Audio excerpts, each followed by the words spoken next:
Okay students, आज जिस topic पर हम लोग डिस्कस कर रहे हैं उसका नाम है बैंकिंग, फाइनेंस और इंश्योरेंस।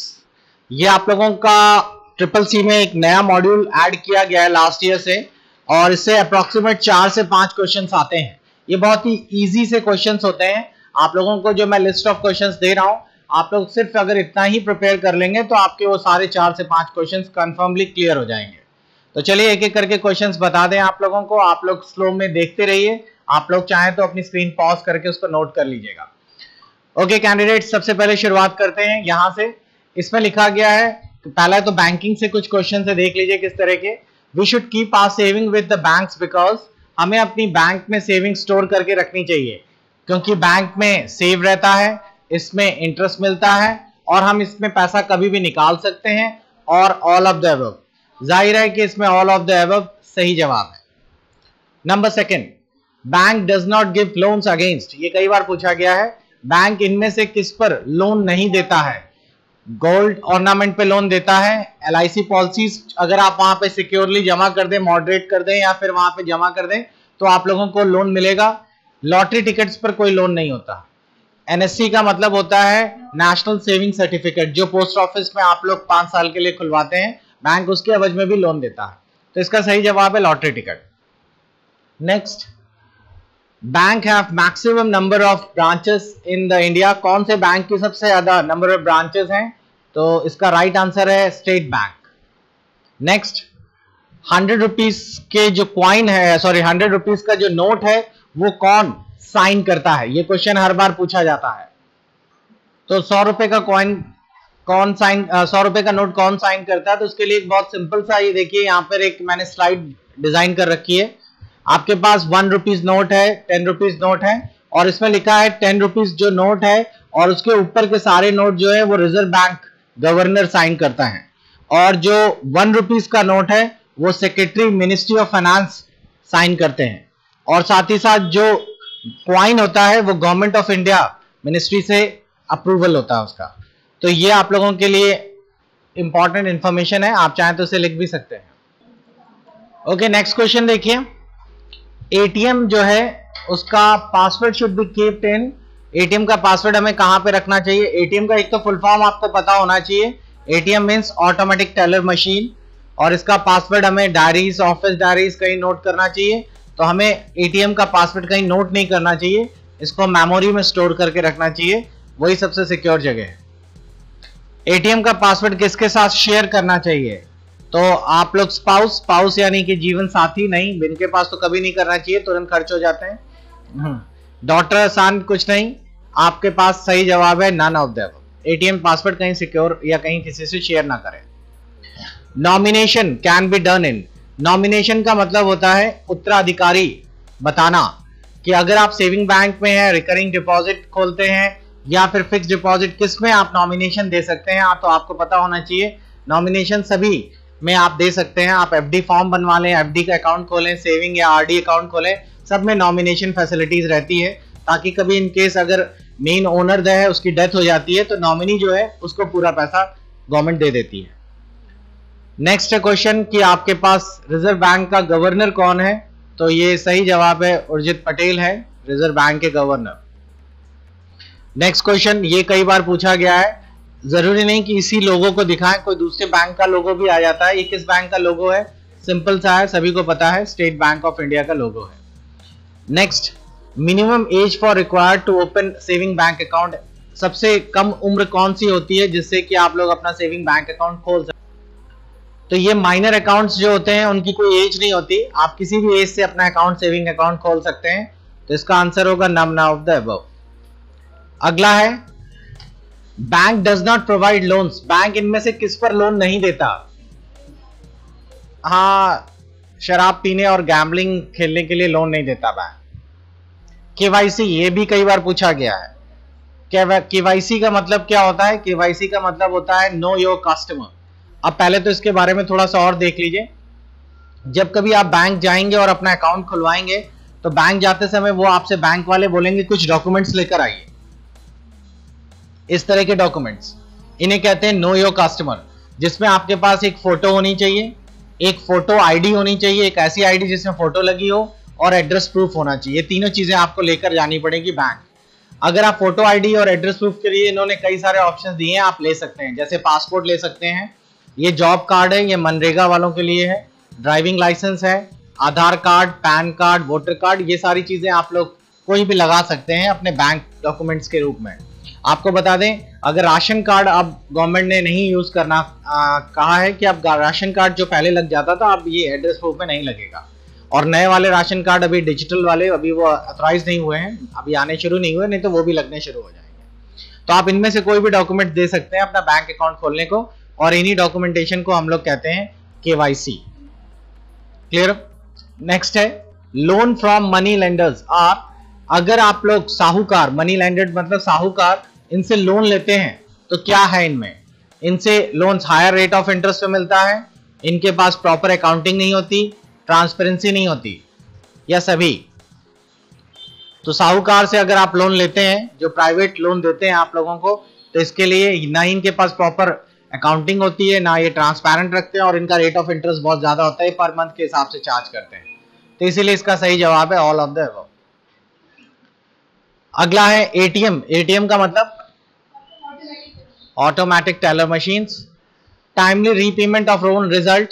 अगर आप समय समय पे लोन का भुगतान करते रहते हैं तो इससे क्या फायदा मिलता है, एक रेपुटेशन बैंक में अच्छी हो जाती है, टेंशन नहीं होता, और आगे का फ्यूचर में लोन मिलना आसान हो जाता है। तो इसका है सभी। Defaulter of loans means, loans defaulter का क्या मतलब होता है, not paying loan installment, bad reputation, illegal activities done. तो डिफॉल्टर का मतलब वो होते हैं जो बैंक के सही समय पे किस्त नहीं जमा करते हैं, उनको हम लोग बैंक डिफॉल्टर्स कहते हैं। बीच बीच में पैसा किस्त सही समय पे नहीं दे पाते तो डिफॉल्टर बन जाते हैं बैंक में। नेक्स्ट है आपके पास लाइफ इंश्योरेंस का क्या मतलब है। अब ये इंश्योरेंस सेक्टर से सवाल है। आप लोगों का लाइफ इंश्योरेंस का मतलब इंश्योरेंस ऑफ ह्यूमंस है, insurance of life of human and cattle है, insurance of life of machine, या सभी कुछ। अब लाइफ जो वर्ड यूज किया गया है एक्चुअली ह्यूमंस के लिए। अब अगर ऐसे देखा जाए तो लिविंग बॉडी तो सभी कुछ है, प्लांट्स भी लिविंग में आते हैं, कैटल भी लिविंग में आते हैं, लेकिन लाइफ इंश्योरेंस सिर्फ ह्यूमन बॉडीज यानी हम लोगों के लिए ही होता है। बाकी ये जो मवेशी हैं और मशीन्स हैं इन सब के लिए जनरल इंश्योरेंस होता है। ऐसा नहीं होता कि आप लोग लाइफ इंश्योरेंस, जैसे अभी आपके घर पे जो इंश्योरेंस होंगे वो 10 साल 15 साल की किस्तों पे होंगे, आप हर 3 महीने 6 महीने में उसके किस्त जमा करते होंगे, और 15 साल के बाद आपको पूरा का पूरा मैच्योरिटी मिलती होगी। मवेशियों के लिए ऐसा नहीं होता। आप ऐसा नहीं कह सकते कि हाँ हम काऊ का इंश्योरेंस करा लिया, उसकी तिमाही किस्त जमा कर रहे हैं ना, ये उनके लिए नहीं, उनका हर साल का जनरल इंश्योरेंस होता है। नेक्स्ट है जनरल इंश्योरेंस किससे रिलेटेड है, आग से, चोरी से, बर्गुलर से। तो आपका जनरल इंश्योरेंस इन सब से जुड़ा हुआ है। जनरल इंश्योरेंस कराकर आप अपने फायर इंश्योरेंस और चोरी से ये सब चीजों का इंश्योरेंस करा सकते हैं। इस तरह के इंश्योरेंस को हम लोग जनरल इंश्योरेंस कहते हैं। जैसे आप गाड़ियों का जो इंश्योरेंस कराते हैं हर साल, वो जनरल इंश्योरेंस है। आधार, ये क्वेश्चन कई बार आया है, क्या है, 12 डिजिट का नंबर होता है, या फिर UIDAI के द्वारा इशूड ID प्रूफ है, या दोनों। तो ये दोनों है। तो आप लोगों का आधार 12 डिजिट का UIDAI के द्वारा आपको दिया गया एक कार्ड है। बैंक में जब कभी आप खाता खुलवाते हैं तो बैंक में E और S लिखा रहता है, उसका क्या मतलब होता है। बैंक में E और S का मतलब होता है आइदर और सर्वाइव। जब कभी आप बैंक अकाउंट खोलेंगे तो उसमें एक ऑप्शन दिया रहता है कि इसको ऑपरेट कौन करेगा। अगर 2 लोगों का आपने ज्वाइंट अकाउंट खुलवाया है और उसमें ENS ऑन कर दिया या एक्टिवेट करा रखा है, तो 2 लोगों के बीच में जो भी जीवित है, दोनों में से कोई भी एक आदमी इस बैंक अकाउंट को हैंडल कर सकता है। तो इसे कहते हैं आइदर एंड सर्वाइव। ये जरूरी भी होता है। Which is prohibited for writing on currency notes. क्या चीज करेंसी नोट में नहीं लिखना चाहिए, political message, religious message, personal message, कोई भी चीज आपको नहीं लिखना चाहिए। कभी नहीं लिखे पूनम गुप्ता बेवफा है, ये सब। हाँ, वो सोनम गुप्ता था, अब नया वर्जन पूनम गुप्ता भी होगा। खैर, बाय द वे, ये आपको लिखना इलीगल है, और अब तो बैंक ने इसको एक्सेप्ट करने से भी मना कर दिया है, जो आपके नई करेंसी नोट अगर आपने कोई मार्क बना के ले आए तो। अगला है PPF। PPF का मतलब पब्लिक प्रोविडेंट फंड। ये बहुत अच्छा अकाउंट होता है, इसके लिए एक सेपरेट वीडियो मैंने बना के डाल रखा है इस पे, आप लोग देखिए। नेक्स्ट, पब्लिक प्रोविडेंट फंड का एक सबसे बड़ा बेनिफिट ये रहता है कि ये आप लोगों के लिए 15 साल के लिए खुलता है एक साथ, और इस 15 साल में आप लोग 1.5 लाख रुपए मैक्सिमम और 500 रुपए मिनिमम अपने पीपीएफ में जमा कर सकते हैं। ये बैंक में ही खुलता है और इसका एक कई बेनिफिट होते हैं। सबसे पहला तो इसमें 8.6% का इंटरेस्ट मिलता है। दूसरा बेनिफिट इसमें मिलता है कि आपको 1.5 लाख रुपए तक का टैक्स रिबेट भी मिलता है। और एक तीसरा बेनिफिट और मिलता है कि इससे जो आपके इंटरेस्ट बेनिफिट, जो इंटरेस्ट होता है वो टैक्सेबल नहीं होता, वो टैक्स फ्री होता है। तो अगर आप लोगों की आय 18 साल से ऊपर है और आप पीपीएफ अकाउंट जरूर खुलवाइए।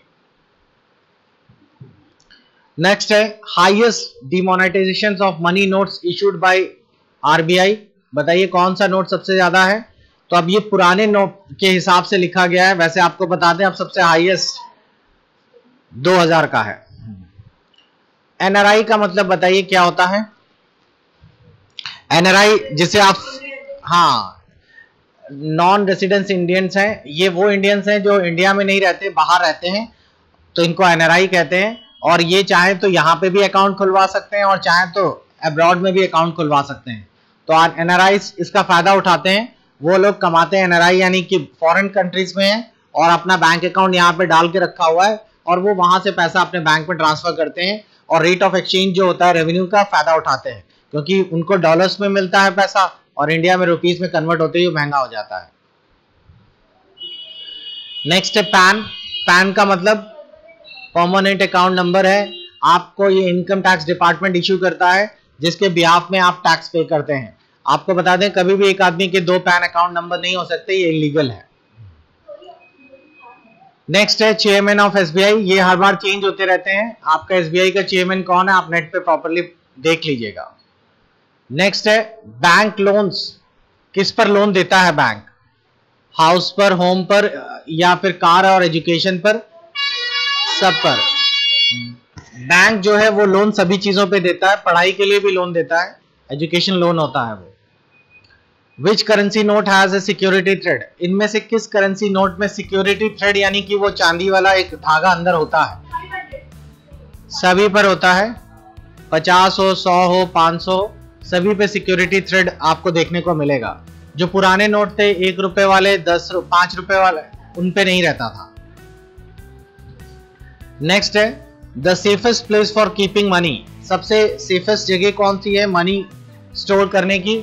तो वो है बैंक। बैंक में आप लोग मनी सेफली स्टोर कर सकते हैं। नेक्स्ट है आपके पास गोल्ड और silver ornament should be keep in bank locker.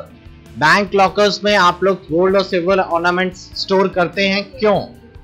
तो इट मीन्स कि वहां सेफ है, वहां पे चोरी का कोई खतरा नहीं है, इसलिए both A and B. Currency notes are issued by. बताइए करेंसी नोट कौन इशू करता है? रिजर्व बैंक इशू करती है करेंसी नोट्स। क्वाइन कौन इशू करता है? क्वाइन जो है गवर्नमेंट ऑफ इंडिया इशू करती है, ये ध्यान रखिएगा, इस पे कंफ्यूज मत होइएगा। Next question, bank passbook is. Bank passbook क्या कहलाती है? बैंक इशू करती है, इसमें ट्रांजैक्शंस का डिटेल होता है, बैलेंस दिखाता है, या सभी? All of the above. Bank passbook आपका आजकल ऑल ऑफ द अबव हो गया है। अब आपको बता दें बहुत सारे बैंकों ने ई पासबुक भी इशू कर दी है जो आपके मोबाइल वॉलेट में रहती है, आपको नॉर्मल पासबुक लेके घूमने की जरूरत नहीं है। नेक्स्ट है बैंक पे इंटरेस्ट। बैंक किस चीज पे इंटरेस्ट देता है? इन दोनों में से एक क्वेश्चन हर बार पूछा जाता है। बैंक पे इंटरेस्ट। बैंक इंटरेस्ट देता किस पे है? डिपॉजिट्स पर, लोन पर, या दोनों पर? बैंक जो है इंटरेस्ट देता है आपके डिपॉजिट्स पर। आप जो बैंक में डिपॉजिट जमा करते हैं उसी पर इंटरेस्ट बैंक देता है। और उसके बाद बैंक किस पर इंटरेस्ट चार्ज करता है? लोन्स पर इंटरेस्ट चार्ज करता है, तो वो आपका ये लोन्स हो गया। एजुकेशन लोन ये क्या कवर करता है? आपके ट्यूशन फीस और एक्सपेंसेस, या साथ ही साथ repayment after the competition of courses granted for the study in India and abroad, all of the above. तो एजुकेशन लोन इन सभी के लिए है। नेक्स्ट है बिजनेस करस्पॉन्डेंस मीन्स। जो बिजनेस करस्पॉन्डेंस है, जो बैंक बीसी के नाम से जानता है, वो लोग कौन होते हैं? वो बैंक के एजेंट्स होते हैं जो बैंक सर्विसेज देते हैं, बिजनेस हाउस के लिए होते हैं, टाइप ऑफ मनी लेंडर्स होते हैं। तो आपको बता दें ये बैंक एजेंट्स होते हैं जो बैंक की सेवाओं के लिए बैंक अपने यहाँ हायर कर लेता है। जैसे बहुत जगह रूरल एरिया है, वहां बैंक नहीं पहुंच पाता, तो उनके बैंक एजेंट्स वहां पहुंचते हैं। Internet banking refer to, internet banking किससे जुड़ी हुई है? आप इसकी मदद से नेट के थ्रू अपने ऑपरेशन कर सकते हैं, एटीएम दोनों या कोई भी नहीं। तो नेट बैंकिंग का मतलब इंटरनेट के थ्रू आपके ऑपरेशंस करना बैंक के, एटीएम के थ्रू नहीं कर सकते। नेट बैंकिंग एक अलग कंसेप्ट है, उसके लिए आपको bank user name password allot करता है और उसी से आप लोग अपना नेट बैंकिंग करते हैं।